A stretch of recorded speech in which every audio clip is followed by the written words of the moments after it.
بسم اللہ الرحمن الرحیم۔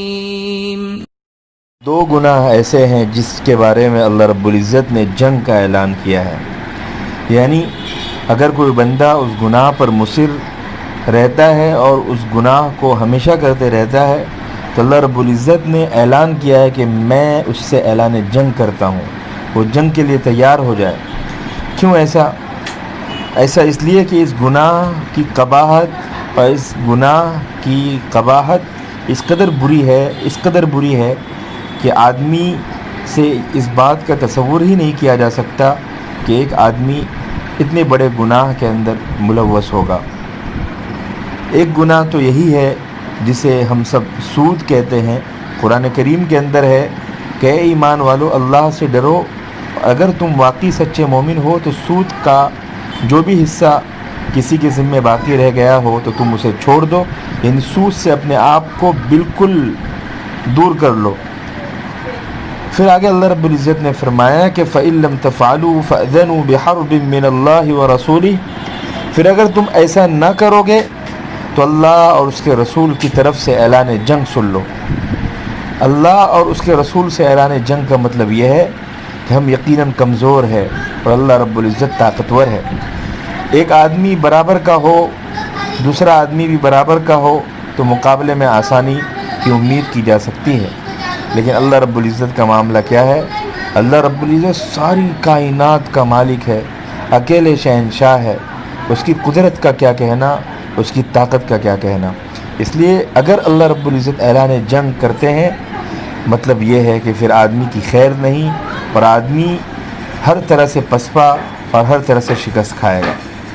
دوسرا گناہ جس کے بارے میں اللہ رب العزت نے فرمایا کہ اعلان جنگ ہے، دوسرا گناہ ہے کہ کسی ولی کے ساتھ دشمنی لینا۔ من عاد لی ولیا فقد آذنتہ بالحرب، یہ بخاری شریف کی حدیث ہے اور حدیث قدسی ہے، ابو ہریرہ رضی اللہ تعالی عنہ راوی ہیں،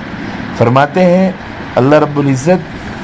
کہ جو میرے ولی سے دشمنی مول لے گا تو میرا اس کے لیے اعلان جنگ ہے، یعنی میں اس سے جنگ کا اعلان کرتا ہوں۔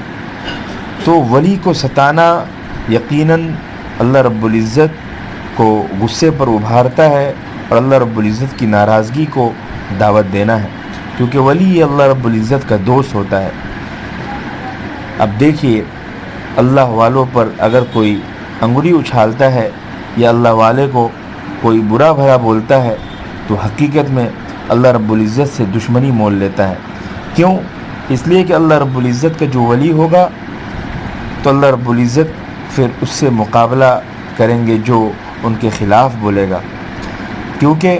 جو بھی اللہ کا ولی ہوتا ہے اللہ رب العزت کی حفاظت اور اللہ رب العزت کی رحمت ہر طرف سے اسے ڈھانپے ہوئے رہتی ہے۔ خواجہ معین الدین چشتی رحمۃ اللہ علیہ بھی انہی اللہ والوں میں سے ہیں جنہوں نے دنیا کے اندر ایسی خدمات انجام دی جس کے بارے میں کہنے والوں نے کہا کہ ہم نے ہندوستان کے اندر ایک ایسا شخص دیکھا ہے کہ جو مرنے کے بعد بھی دلوں پر حکمرانی کرتا ہے۔ یہ ہے حضرت خواجہ معین الدین چشتی رحمۃ اللہ علیہ۔ حضرت خواجہ معین الدین چشتی رحمۃ اللہ علیہ پرتھوی راج کے عہد میں ہندوستان تشریف لائے اور اجمیر ہی کو اپنا رہنا سہنا اور تبلیغ و اشاعت کا مرکز بنایا، اور لوگوں نے انہیں نائب رسول اللہ فی الہند، یعنی ہندوستان کے اندر رسول اللہ صلی اللہ علیہ وسلم کا سچا جانشی کے لقب سے پکارا۔ پھر کیا ہوا؟ 11ویں اور 12ویں صدی عیسوی میں جو ہندوستان کی سماجی حالت تھی وہ بے حد خطرناک موڑ پر تھی، ہر ایک دوسرے کے لیے جنگ اور ہر ایک دوسرے سے برسر پیکار تھے، اتحاد نام کی کوئی چیز نہیں تھی۔ ایسے وقت میں انہوں نے اللہ کی دعوت دینی شروع کی اور لوگوں کو اتحاد کی طرف بلایا اور اس طرح سے لوگوں کو جوڑنے کی فکر کی کہ اللہ رب العزت نے ان سے وہ کام لیا کہ ہندوستان آپ کا تشریف لانا ایک زبردست روحانی اور سماجی انقلاب بن گیا، اور اس انقلاب کی صحیح نوعیت وہی سمجھ سکتا ہے جو ہندوستان کے اس وقت کی حالت پر بھی نظر رکھتا ہو اور پھر حضرت کی خدمت کو بھی جانتا ہو۔ لہذا حضرت جب یہاں تشریف لائے تو اللہ رب العزت نے ایک ایسا ان سے کام لیا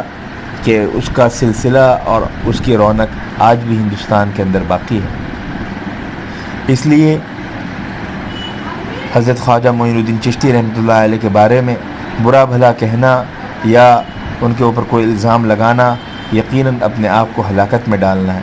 حضرت شیخ کے بارے میں تو یہ مشہور تھا کہ جو کوئی شیخ معین الدین کے پاس جاتا